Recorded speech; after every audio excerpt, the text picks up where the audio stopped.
UAE का golden visa programme और Indians की जैसे लॉटरी सी लग गई। 23 लाख रुपए में दुबई में हमेशा के लिए रहने का मौका और बहुत सारे बेनिफिट्स के साथ। हमारे देश के लोग, खासकर मिडिल क्लास, जो थोड़ी सी सेविंग वाले हैं, जो बस एक मौके की तलाश में थे इंडिया छोड़ने के लिए। लेकिन सवाल ये है, जब हमारा देश इतना महान बन रहा है, जीडीपी बढ़ता जा रहा है, नौकरियां बढ़ती जा रही हैं, तो क्यों लोग देश छोड़कर भाग रहे हैं? कहीं ऐसा तो नहीं कि हालात इतने बिगड़ गए हैं कि देश के लोग अब यहाँ से जल्दी निकलना चाहते हैं? ये वीडियो एक जोरदार झटका है उन सारे मिडिल क्लास और गरीब लोगों के लिए जो धर्म की राजनीति और इस देश की बर्बाद मीडिया के फैलाए जा रहे झूठ को इस देश की असलियत समझ बैठे हैं। ये वीडियो आपको आपके असली हालात दिखा देगा और उस राजनीति का चेहरा भी दिखाएगा जो हर रोज आपको बेवकूफ बना रही है। सालों से वेस्टर्न देशों ने ऐसी पॉलिसीज बनाई हैं जिससे भारत और दूसरे अंडर डेवलप्ड देशों के पढ़े लिखे टैलेंटेड लोग उनके देश में चले जाएं और उनकी इकोनॉमी डेवलप हो, जबकि उन अंडर डेवलप्ड देशों की आखिरी उम्मीद उसके पढ़े लिखे डायस्पोरा उनसे दूर हो जाए और वहां कभी डेवलपमेंट ना हो पाए। आज देखिए, अमेरिका के नासा में, सिलिकॉन वैली में, यूरोप के रिसर्च लैब्स में इंडियंस हर जगह आपको नजर आएंगे। दूसरे देश हमेशा इन टैलेंट्स को अपनी ग्रोथ के लिए इस्तेमाल करते रहे हैं और करते रहेंगे, क्योंकि इंडियंस को ऐसे टैलेंट की तो कोई कदर है नहीं और इसीलिए उनको रोजगार की तलाश में मजबूरी में इंडिया छोड़ना पड़ता है। इसीलिए इसमें इनकी भी कोई गलती नहीं। जब इनके टैलेंट की, इनके काम की कोई कद्र नहीं होगी तो जाहिर सी बात है काम की तलाश में जाएंगे ही छोड़कर देश, ऐसे देशों में जहां इनके काम की वैल्यू हो और जिंदगी जीने की अच्छी फैसिलिटीज भी अवेलेबल हो। सोचिए, भारत में एक इंजीनियर या डॉक्टर को नौकरी के लिए भटकना पड़ता है या उन्हें कम से कम सैलरी पर काम करना पड़ता है, तो क्यों ना वो यूएई जैसे देशों में जाएं जहां उनके टैलेंट की वैल्यू है। बीते सालों में कितने सारे लोगों ने इंडियन सिटीजनशिप छोड़ दी है और ये लोग आप ही में से एक हैं। उसी धर्म की राजनीति के सपोर्टर्स हैं, पर आपसे पैसा थोड़ा ज्यादा है कि देश छोड़ सके। और जब ये समझ चुके हैं कि सरकार धर्म की राजनीति करके सिर्फ अपना और कॉर्पोरेट का खजाना भरती जा रही है और उनके जैसे लोगों के लिए इस देश में जगह नहीं है, तो इमिग्रेट करते हैं दूसरे देशों में। पर इंडिया में रहकर सरकार से सवाल उठाना भी जरूरी नहीं समझते हैं, पर देश छोड़कर चले जाना ज्यादा बेहतर समझते हैं। और इसी धर्म की राजनीति जिसकी वजह से देश की हालत इतनी बिगड़ गई है, उसी राजनीति को दूसरे देश में जाकर सपोर्ट करते रहते हैं, भले ही खुद उसी राजनीति की वजह से ये देश छोड़कर जाना पड़ रहा हो। यूएई ने अभी हाल ही में गोल्डन वीजा प्रोग्राम लॉन्च किया, जिससे भारत के लोग दुबई शिफ्ट हो सके, जिससे उन इमिग्रेंट्स का भी फायदा हो और यूएई की इकोनॉमी भी मजबूत हो। यूएई के फेडरल अथॉरिटी आईसीपी के मुताबिक nomination based golden visa program launch किया गया, जिसमें इंडियंस और बांग्लादेशीज के लिए 1 लाख एडी यानी 23.3 लाख रुपीस की वन टाइम फी पे करके लाइफ टाइम रेजिडेंसी मिल सकती है यूएई की। और इस प्रोग्राम के लॉन्च के साथ ही मानो इंडिया में सैलाब सा आ गया हो।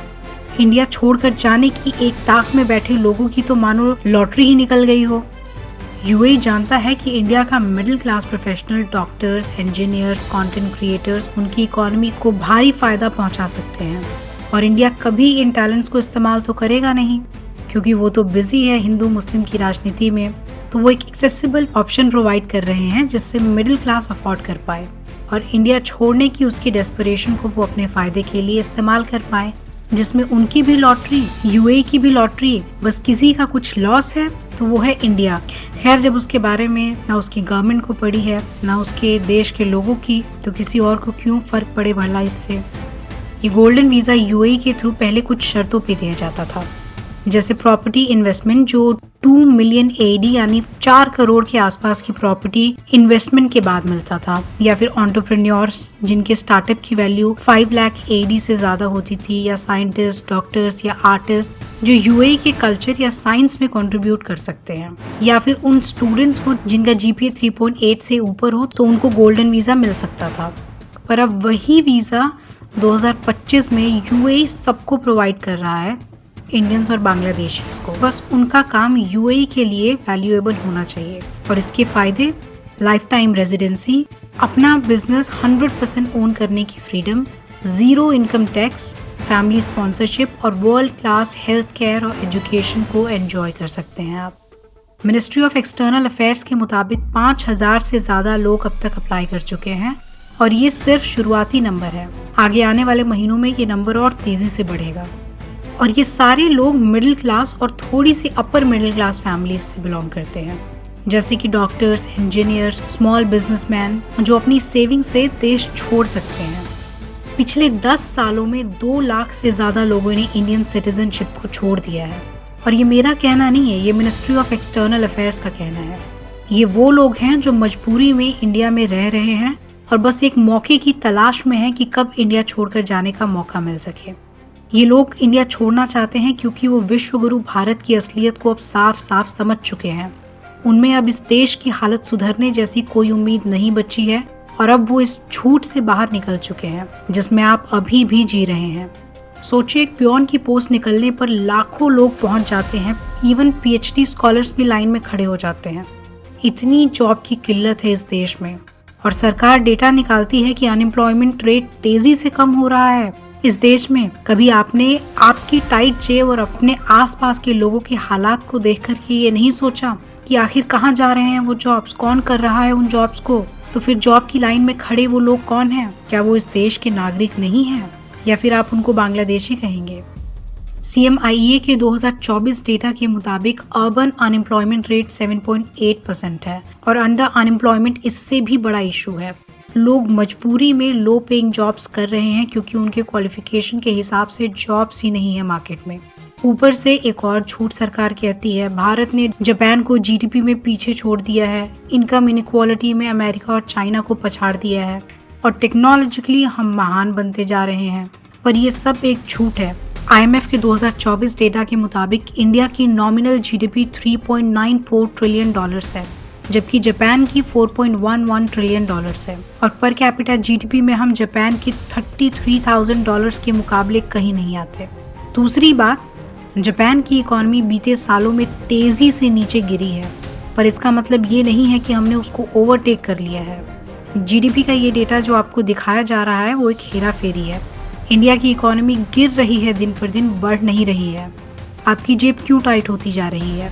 क्योंकि इन्फ्लेशन 6 to 8% के आसपास है, पर आपकी सैलरी उतनी नहीं बढ़ रही है। एक पियोन की पोस्ट के लिए लाखों लोग क्यों भाग रहे हैं? क्योंकि असली नौकरियां हैं ही नहीं, और जो है वो इतनी लो पेइंग है कि इस बढ़ती महंगाई में उससे एक मिडिल क्लास का गुजारा नहीं हो सकता। ये विकास सिर्फ हेडलाइंस में है, आपके असल जिंदगी में नहीं है। इंडिया में इनकम इनइक्वालिटी तेजी से बढ़ रहा है, गरीब और गरीब होता जा रहा है, अमीर और अमीर होता जा रहा है और मिडिल क्लास बेचारा चक्की में गेहूं में घुन के जैसे पिस रहा है। ऑक्सफैम इंडिया के 2024 रिपोर्ट के मुताबिक टॉप 1% के पास 40.1% वेल्थ है, जबकि बॉटम 50% के पास सिर्फ 3% है। टोटल 10% के पास 77% एसेट्स हैं और जिसके सामने इस सच का चिट्ठा खुल चुका है, उस मिडिल क्लास की उम्मीदें खत्म हो चुकी हैं। इसलिए वो मौके की तलाश में है कि कब देश छोड़कर चला जाए। सोचिए, आप दिन रात मेहनत कर रहे हैं पर GST और इनकम टैक्स का बोझ आप पर ही क्यों है? 10 साल पहले तक कॉर्पोरेट टैक्सेस से 60% रेवेन्यू आता था, पर अब 70% से ज़्यादा रेवेन्यू GST और पर्सनल टैक्सेस से आता है, मतलब आम जनता से आता है। कॉर्पोरेट सेक्शन का टैक्स दिन पर दिन कम होता जा रहा है और आम जनता पर टैक्स और GST का चाबुक चलाया जा रहा है। देखिए, किसी दिन ऐसा ना हो कि कॉर्पोरेट का पूरा टैक्स ही माफ कर दिया जाए, ये कहकर कि वो इस देश को आगे ले जाने के लिए सबसे जरूरी है तो उनको टैक्स फ्री करना होगा। पर इस हालत के जिम्मेदार कौन है? मिडिल क्लास खुद है, गरीब खुद है। ये वही मिडिल क्लास है जिसने नेताओं की बातों में आकर धर्म की राजनीति चुनी, शिक्षा, विकास, हेल्थ केयर, एम्प्लॉयमेंट की परवाह कभी नहीं की, सबसे ऊपर धर्म की राजनीति रखी। हमारा धर्म, हमारी जाति, हमारी भाषा, और अभी भी इसी भीड़ का हिस्सा बना हुआ है। दूसरे धर्म को गाली देना, मॉब लिंचिंग करना, धर्म का पहरेदार बनकर सड़कों पर उतर आना, बिना सोचे समझे, बिना परखे जाति और धर्म के नाम पर वोट दे देना, और अब धर्म की वही राजनीति उस पर भारी पड़ रही है। अब पानी सर से ऊपर जा चुका है, बोलने की हिम्मत बची नहीं, और जो बोल दे या तो वो जेल में या आत्मा का परमात्मा से मिलन। 161 ये नंबर है इंडिया का प्रेस फ्रीडम इंडेक्स 2024 में। क्योंकि जो भी सच बोलता है उस पर सेडिशन या यूएपीए लगा दिया जाता है और सरकार का प्रोपेगेंडा फैलाने वाली मीडिया ही सिर्फ बची है। जहाँ देखो वहाँ सुबह हो या शाम धर्म के नाम पर उकसाती रहती है आपको। कभी हिंदू खतरे में है, कभी हिंदी खतरे में है, कहती रहती है। और ये डिवाइड एंड रूल की पॉलिसी आज तक आप ही के देश के लोग आप ही पर इस्तेमाल कर रहे हैं और देश मजे में, उसको फर्क ही नहीं पड़ता। इस देश ने धर्म की राजनीति चुनी और उसका खुद सबसे बड़ा शिकार बन गया। पिछले 11 सालों में सरकार ने सिर्फ धर्म, जाति, भाषा के नाम पर राजनीति की। कभी देश खतरे में, कभी हिंदी खतरे में। हर इंस्टीट्यूशन, चाहे एजुकेशन, जुडिशरी, इलेक्शन कमीशन, किसी को नहीं छोड़ा गया है। हर जगह को अपने लोगों से भर दिया गया है और जनता वो खुशी खुशी वोट देती है, उनकी गुलामी कबूल करती है। भारी टैक्स, बेरोजगारी, तेजी से बढ़ता क्राइम रेट, घटिया हेल्थ केयर, करप्शन, आसमान को छूती महंगाई और एक ऐसा सिस्टम जहां सिर्फ कॉर्पोरेट को फायदा हो रहा है, अमीर और अमीर, गरीब और गरीब बनता जा रहा है। और इनकम इनइक्वालिटी तो अंग्रेजों के जमाने से भी पीछे छोड़ने वाली हो गई है। हिंदुत्व के नाम पर कास्टिज्म को फिर से उभारा जा रहा है, पर इसका मतलब ये नहीं है कि कास्टिज्म खत्म हो गया था पहले इस देश से, पर कहीं थोड़ा कमजोर पड़ गया था। वही कास्टिज्म एक बार फिर खुल करके हिंदुत्व की आड़ में अपनी पकड़ को मजबूत करता जा रहा है। हिंदू मुस्लिम का खेल खेला जा रहा है, पर इसमें सबसे ज्यादा शोषण किसी का होगा तो वो सिर्फ हिंदूज का ही होगा, क्योंकि कास्ट की कमजोर जड़ें एक बार फिर से तेजी से मजबूत हो रही हैं।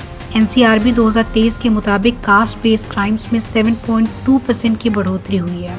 एट्रोसिटीज अगेंस्ट SC/STs कम्युनिटी अभी भी एक बड़ी समस्या है और तेजी से बढ़ती जा रही है। हिंदुत्व बढ़ेगा तो कास्टिज्म भी बढ़ेगा और इसका शिकार हिंदू ही होगा। सोचिए, जब धर्म के नाम पर, कास्ट के नाम पर वोट देते हैं तो क्या मिलता है आपको? एक ऐसा समाज जहां जाति के नाम पर, धर्म के नाम पर मॉब लिंचिंग होती है, समाज के दायरे सेट किए जाते हैं और मिडिल क्लास और गरीब का शोषण होता है। ये राजनीति आपको बेवकूफ बना रही है सर, और आप खुशी खुशी इसमें बेवकूफ बन भी रहे हैं। एजुकेशन सिस्टम को बर्बाद कर दिया गया है। स्कूल्स में, कॉलेजेस में साइंस की जगह महाभारत और रामायण पढ़ाई जा रही है। नीट, CUET और सारे एग्जाम्स जैसे स्टेट एग्जाम्स में पेपर लीक्स और बहुत सारी इरेगुलरिटीज और नौकरी, वो तो बस सपना ही रह गया है। एजुकेशन को जानबूझकर इस तरह का डिजाइन किया जा रहा है ताकि आपके सोचने और समझने की क्षमता खत्म की जा सके, और ये सब कुछ जानबूझकर किया जा रहा है।